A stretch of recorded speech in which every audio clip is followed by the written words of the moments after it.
Disoluciones, bebidas gaseosas. Voy a hablar un poquito sobre la preparación. El proceso consta de 10 etapas. Se desinfecta y se trata el agua con la que se va a trabajar, que es el ingrediente principal de esta bebida. Luego se procesa en un tanque de aceite inoxidable con azúcar a cierta temperatura por cierto tiempo hasta conseguir la consistencia que se requiere. Luego el agua se procesa con los aromatizadores, edulcorantes, acidulantes, colorantes y conservantes. Y en la desificación la bebida tiene el color y el sabor que lo caracteriza. La bebida en proceso se evapora, eh, se condensa y se carbonata en un tanque. Los últimos tres pasos serían lo que es la preparación de las botellas, el embotellamiento y finalmente lo que sería la distribución del producto final. La química de las bebidas gaseosas consiste básicamente en un proceso que se llama carbonatación y consiste en disolver el dióxido de carbono, incoloro e inoloro en un líquido. En el caso del jarabe, que vimos cómo se preparaba anteriormente, cuando se agrega el dióxido de carbono a una botella de lata que contiene agua, eh, la presión en la botella o en la lata aumenta y el dióxido de carbono se disuelve en el líquido, el CO2 sobre el líquido y el CO2 disuelto en el líquido alcanzan un equilibrio químico. El equilibrio químico esencialmente significa que la velocidad a la que se disuelve el CO2 es equivalente a la velocidad en la que el líquido libera el CO2. Se basa en las cantidades de CO2 tanto en el aire como en el líquido. Y otro factor importante que influye en la carbonatación es la temperatura. La mayoría de los gases, el CO2 incluido, no pierden esta propiedad de gases a temperaturas altas o temperaturas ambientes. Es por eso que si dejamos una gaseosa a la temperatura ambiente o al aire libre, va a perder su capacidad de gas más rápido. Problemas y desafíos asociados a las bebidas gaseosas. Para nadie es un secreto que las bebidas gaseosas tienen un gran impacto negativo en la salud. Uno de ellos es el alto contenido de cafeína, el cual puede llegar a afectar el sistema nervioso, lo cual puede provocar efectos como insomnio y ansiedad. También los aditivos y colorantes presentes en estas bebidas suelen tener un riesgo asociado al potencial de cáncer. También el exceso de azúcar contribuye a problemas dentales causando caries y alimenta bacterias que producen ácidos en la boca.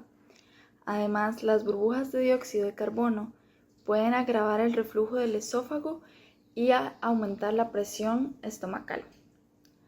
El consumo regular de estas bebidas también está muy relacionado con el aumento de peso y la obesidad. Por ende, las personas que consumen estas bebidas a diario suelen formar parte de la población que poseen obesidad por su alto contenido calórico. Estos son solo algunos de los efectos más generales que son más conocidos por los impactos en la salud. Ahora, impactos en el medio ambiente. Las bebidas gaseosas son una perversa tendencia global y es muy habitual para la mayoría de nosotros tener la mentalidad de ¡ay, qué calor hace, qué rico una Coca-Cola fría! O tener gaseosas en nuestro hogar y en nuestra refri tal vez para una actividad familiar o para cuando solemos pedir comida rápida. Sin embargo, ya para muchos es una normalidad consumir estas bebidas gaseosas por lo globalizadas que están. La industrialización de estas bebidas es tan exponencial que los desechos de estas bebidas ya forman parte de un gran porcentaje de la contaminación del mundo. Ya es hasta común encontrar botellas de plástico o latas de Fanta o Sprite en las calles, en las playas y en el mar. Por eso es que su contaminación ha sido tan mayoritaria en este mundo.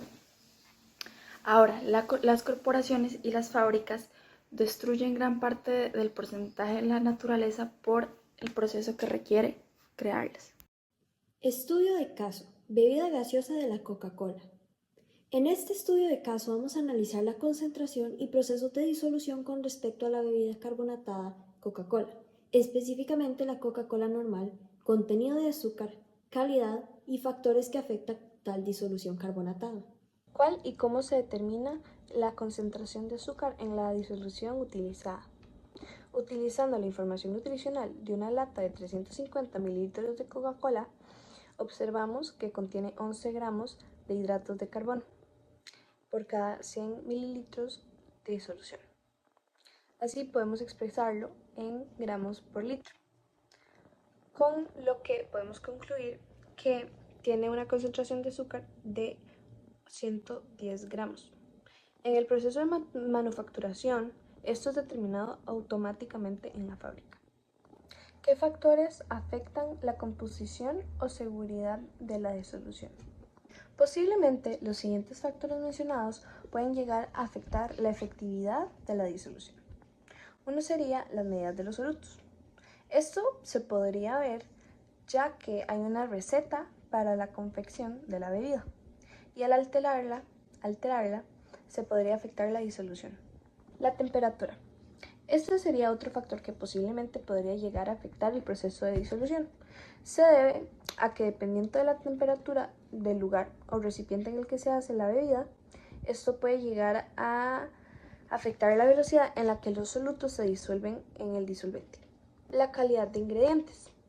Este factor puede llegar a afectar la concentración de la disolución, porque un material puro no es lo mismo a un material ya modificado. ¿Qué desafíos o problemas se presentan y cómo se abordan? El primero sería la precisión en la concentración. Se puede abordar asegurando que la concentración de ingredientes como azúcar, cafeína, ácido fosfórico sea exacta. Luego tenemos el mezclado homogéneo, es decir, que todos los componentes se mezclen de una manera uniforme, si no el sabor va a variar. Luego tenemos el control de pH, que debe ser controlado con precisión porque afecta tanto el sabor como la estabilidad. El ácido fosfórico es un componente clave en el sabor y conservación, y su cantidad debe ser muy cuidadosamente ajustada. Número 4 tenemos la carbonatación, el CO2 para crear burbujas, que es un proceso bastante delicado. La presión, la cantidad de CO2 debe ser controlada, su concentración, para evitar problemas como la pérdida de gas, que resulta en una bebida sin gas, o la sobrecarbonatación, que es la explosión del envase.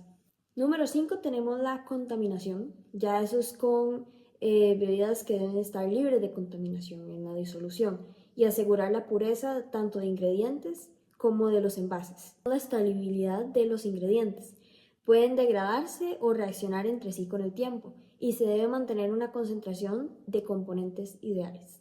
Ahora la compatibilidad de los envases, ya sea latas, botellas de vidrio, plástico PET, todo esto para poder evitar interacciones químicas que puedan afectar el sabor o la seguridad del producto. Número 8 tenemos regulaciones y normativas. Esto es como más fuera de las disoluciones, pero se deben cumplir con las regulaciones de salud pública, limitar el uso de ciertos o concentración de ciertos ingredientes y exigir pruebas de la disolución como tal.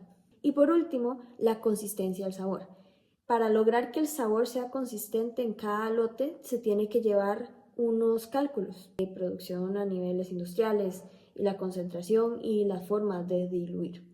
¿Cuáles pueden ser las soluciones a aquellos desafíos o problemas? El primero sería la automatización, que son sistemas automatizados que dosifican ingredientes con mucha precisión. Luego, sensores y sistemas de monitoreo en tiempo real para verificar su composición, su pH y otros parámetros durante la mezcla.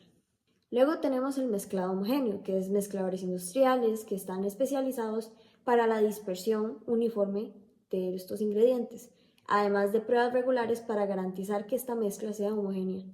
Control de pH son aquellos sistemas que ajustan el pH mediante la adición controlada de ciertas sustancias, ácidos, bases y demás. Hay soluciones que se llaman tampón, que ayudan a mantener el pH estable a pesar de pequeñas variaciones en la formulación. Control de carbonatación, que serían tecnologías que permiten la incorporación de CO2 a la bebida con su presión y cantidad de gas. Luego tenemos la estabilidad de aquellos ingredientes, formulaciones, así cálculos que minimicen la degradación de ingredientes con el tiempo. Luego tenemos la compatibilidad de envases, que ya antes mencioné también como un problema.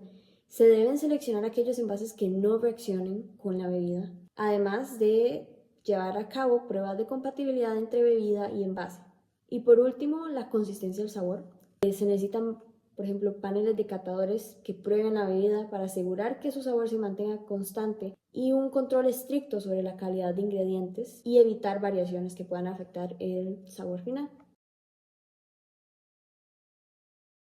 Muchas gracias.